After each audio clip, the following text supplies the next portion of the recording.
안녕하세요. 김창준입니다. H2 과정에 참가하신 분들한테 참가한 후에 소감을 제가 들어보고 있는데요. 우선은 정성영님의 소감을 들어보겠습니다. 먼저 성영님 자기 소개를 듣고요. 그리고 성영님이 특히 지원하실 당시에 어떤 고민을 갖고 지원하셨는지 그것도 한번 들어보도록 하겠습니다. 네, 저는 룸에서 어, 프로덕트 매니저를 맡고 있는 폴이라고 합니다. 어, 제가 시청했던 시점은 2016년 9월이었고요. 그 당시에 저는 회사가 양적 팽창을 하는 상황에 놓여 있었고 임시적으로 한국 B2C 사업 총괄을 하고 있었어요.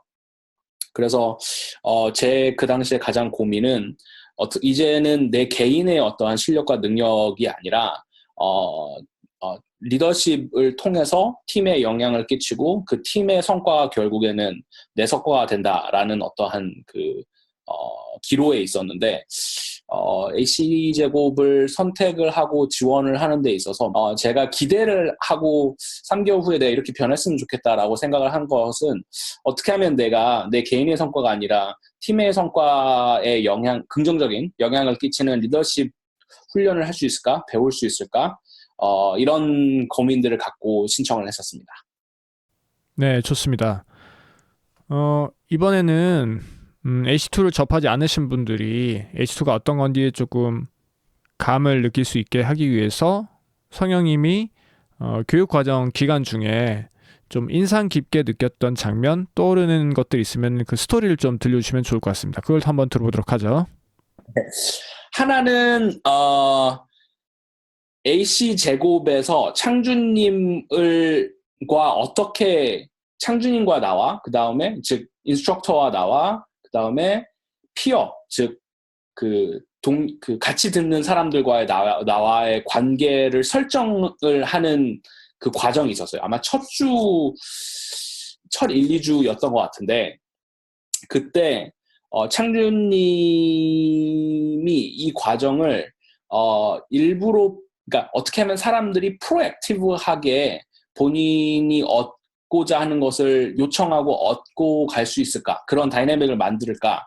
이 고민을 많이 하셨고 그렇게 움직이면 되겠구나라는 거를 제가 창준님하고 통화를 하면서 그때 좀 에피퍼니가 있었던 순간이 있었어요. 그래가지고 아, 여기는 단순히 그냥 지식과 사례와 경험담, 그 다음에 뭐 질문 답변, 이 정도 순간이 아니라, 그러니까 뭐 제가 보기에는 약간 교육이라는 거를 약간 좀 이렇게 고등 지표로 나누면 가장 밑에 단계가 이제 정제된 정보를 누군가 저한테 주면 제가 그걸 받아들이는 그 시간.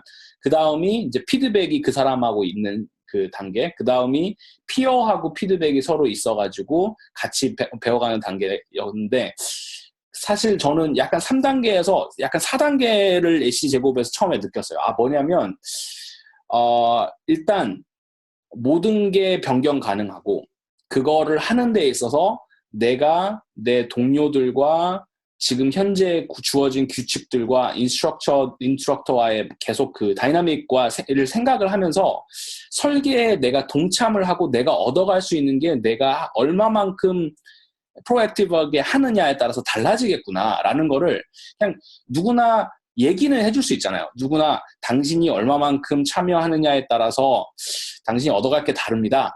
라는 얘기는 해줄 수 있어요. 근데 실제로 그게 수업 과정에 있었고, 그거를 이제 제가 초반에 첫 주였나, 둘째 주였나, 그거를 굉장히 좀 이렇게 막 망치로 한 대 맞은 것처럼 느낀 순간이 있었고, 그때 굉장히 제가 행동이 바뀌었죠.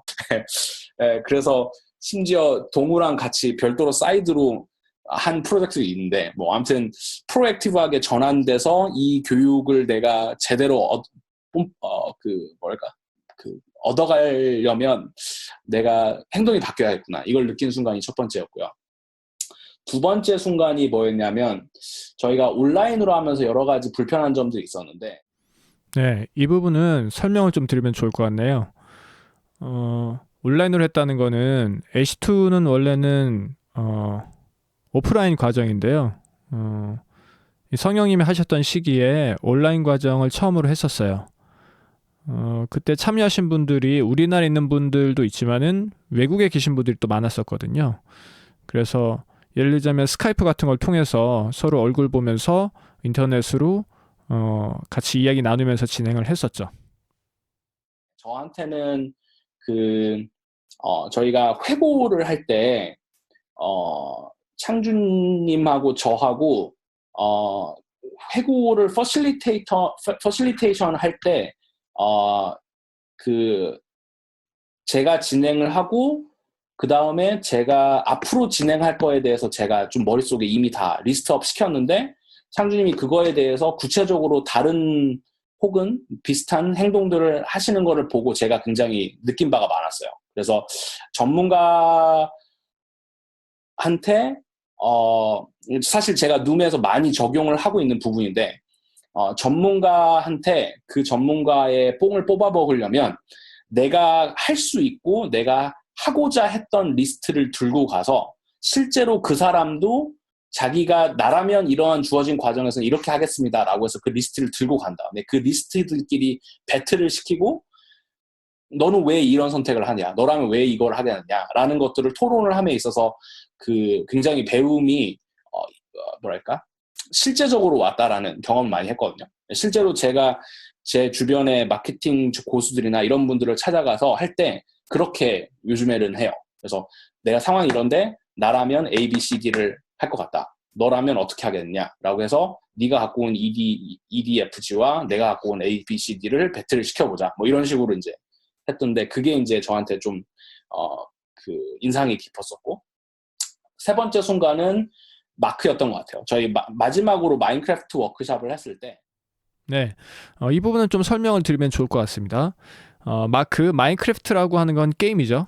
게임인데 멀티플레이어 게임이고 가상의 어떤 세계 속에 들어가서 세계에 뭐 집을 지을 수도 있고 뭐 서로 싸울 수도 있고 하는 그런 게임이에요. 근데 마인크래프트로 워크숍을 했다는 건 뭐냐면 H2에서는 시뮬레이션이라고 하는 거를 많이 해요. 이건 뭐냐면 가상의 환경 같은 거를 설정해 놓고 거기서 우리가 어떤 역할을 배정해서 실제로 그 안에서 시뮬레이션을 해보는 거죠. 예. 근데 이걸 하다 보면 거기 몰입하다 보면 본인의 어떤 숨겨진 패턴 같은 게 잘 드러나요. 문제 행동 같은 거죠. 예. 그래서 끝나고 나서 돌아보면은 깜짝 놀라는 경우들이 많아요. 아, 내가 이랬었구나. 내가 집에서도 혹은 회사에서도 이러는데 이 시뮬레이션 시간 중에도 이렇게 했구나. 예. 그래서 이런 시뮬레이션을 하는데 이번 기수는 이제 온라인 기수였기 때문에 만나서 할 수가 없잖아요. 예. 다 있는 지역이 다 다르니까. 예. 그래서 온라인에서 온라인 게임을 통해서 우리가 시뮬레이션 해보자라고 해서 마인크래프트에서 사람들을 두 개 팀으로 나눠서 서로 진영을 이제 만든 다음에 서로 대결하고 싸우고 하는 그런 어떤 협력하면서도 싸우고 하는 그런 게임을 한번 해봤었죠. 그거에 대한 이야기입니다. 사실 재영님이나 창준님이나 다른 분들이 마지막에 이걸 랩업을 할 때 객관적인 피드백이라든지 이렇게 달랐으면 좋겠네요 라는 피드백을 주기 전까지는 그냥 이거는 놀이였어요. 그냥 재밌게 하는 놀이였고 사실 남들이 내 팀 외에 다른 사람들이 무슨 일을 하는지 관심도 없었고 근데 그 과정이 끝난 다음에 실제로 입체적으로 모든 상황을 이제 설명을 해주신 거죠. 언제 뭐가 일어났고, 그때 다른 팀에서 이랬었고, 네 팀의 다른 동료들은 이걸 하고 있었고, 그래서 입체적인 순간 그 과정이 머릿속에 쫙 그려지면서 제가 제 스스로를 이제 굉장히 객관하게 본 거죠. 그래서 제 리더십이라든지, 혹은 뭐 다른 팀원들의 굉장히 객관적인 피드백, 예. 그리고 제 리더십에서 뭐가 바뀔 수 있었을지 혹은 어떤 부분에 있어서 내가 아쉬운 게 있었는지 이런 것들이 굉장히 짧은 순간 안에 머릿속에서 굉장히 많은 분석들이 있었고 그게 저한테 좀 영향을 많이 끼쳤어요. 그래서 뭐 예를 들어서 그 뒤에 제가 바뀐 행동 중에 하나가 뭔가 장기적인 일이 있으면 무조건 중간 시점에 회고를 받고 시작을 하는 거 이것도 굉장히 제가 좀 바뀐 행동 중에 하나고 예전에는 루틴한 업무에만 이터레이션과 회고를 넣었었어요.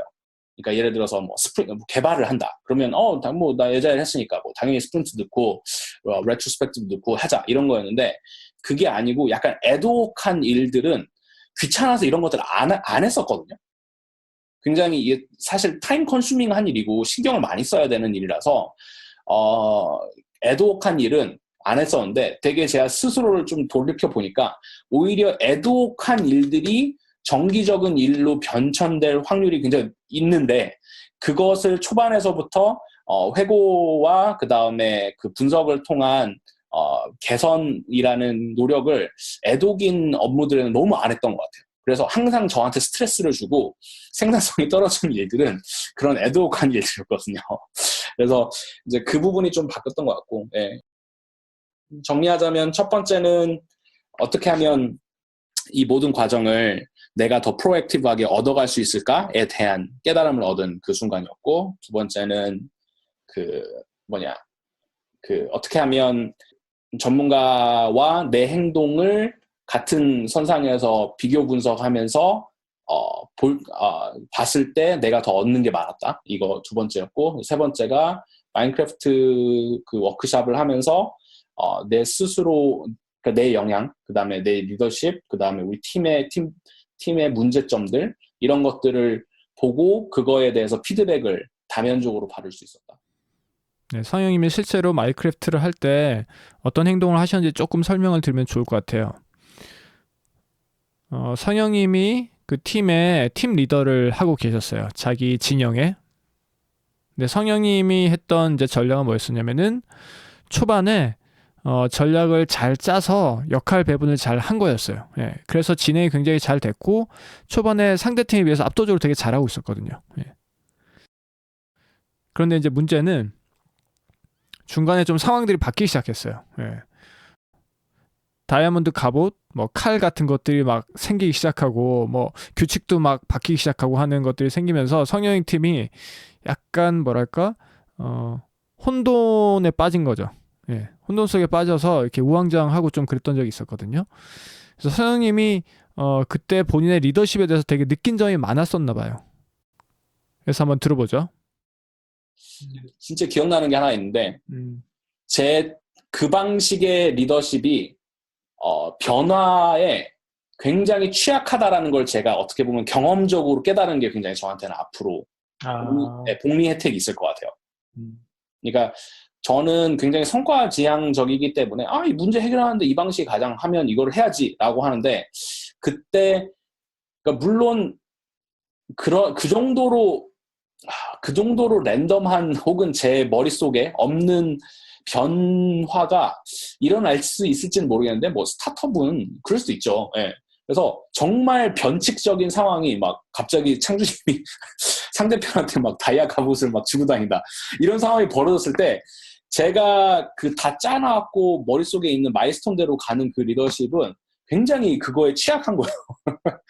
왜냐면 그 고려에 없는 상황인 거니까. 예, 그래서 그거를 좀 책으로 배운 게 아니라 확실히 제가 실패를 해보면서 배운 게 저한테 좀 뇌리에 박을 것 같고 앞으로도 제가 조직을 만드는 데 있어서 그 부분은 확실히 제 뇌리에 이렇게 딱 각인이 됐기 때문에 그 순간이 영향을 끼치지 않을까? 네, 좋습니다. 그리고 H2 과정에서는 교육 과정뿐만 아니라 교육 후에 변화가 지속되는가 이걸 굉장히 중요시 여깁니다. 그리고 특히 이런 변화들을 본인이 느끼는 주관적 수준이 아니라 주변 사람들이 그걸 어떻게 보는가 하는 것도 굉장히 중요시 여기고 있어요.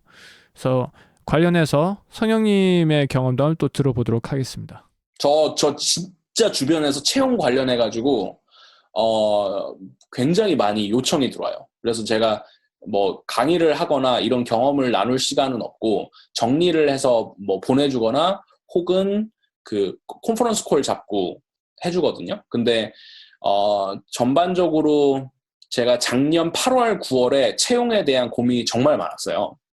그래서 그때 막 200명 넘게 인터뷰 보고 그랬었는데 채용 프로세스를 그 A씨제곱의 초반 부분에서 우리가 그 다름과 뭐 성격 유형 그 다음에 뭐 팀워크 이거에 대해서 논의를 했을 때 굉장히 많이 영향을 받았던 것 같고 그게 확실히 제가 사람을 뽑고 사람을 채용하는 과정에 굉장히 영향을 줬고 그거를 다른 팀에서 굉장히 부러워하세요.